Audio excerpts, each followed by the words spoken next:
আসসালামু আলাইকুম এভরিওয়ান। আশা করি আপনারা সবাই ভালো আছেন। আজকে আপনাদের সম্মুখে আমি একটি গল্প শেয়ার করতে চাই, যেটা শিক্ষণীয় গল্প। সেটা হলো এটা: একটি গোলাম একটি বাদশার কাছে কাজ করতেছিল। কাজ করতে করতে হঠাৎ একদিন সে গায়ের হাজির আসেনি। তো বাদশা মনে করলো যে তার স্যালারি কম, এই জন্য মনে হয় আসছে না, তাহলে তার স্যালারিটা বাড়িয়ে দিই। তখন বাদশা তার স্যালারিটা বাড়িয়ে দিল। বাড়ায় দেওয়ার পর সে কাজ করতেছে করতেছে, হঠাৎ আরেকদিন সে গায়েব হয়ে গেল। তখন বাদশার রাগ উঠে গেছে, তার স্যালারি কম, আমি তার স্যালারি বাড়িয়ে দিয়েছি, কাজ না করে আবার গায়ের হাজির হয়ে গেছে। তখন বাদশা রাগ করে আবার তার স্যালারি কমাই দিয়েছে। কিন্তু এই স্যালারি বাড়ানো নিয়ে কমানি নিয়ে ওই কোনো মতামত করলো না।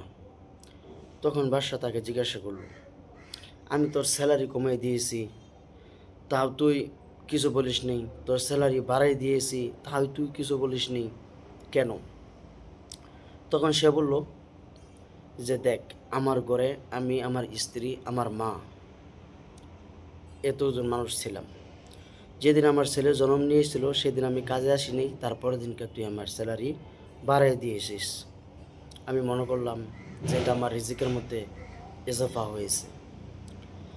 তার সেদিন আমি গায়েব করেছি, সেদিন আমার মা মরে গিয়েছে, সেদিন আবার তুই স্যালারি কমাই দিয়েছিস।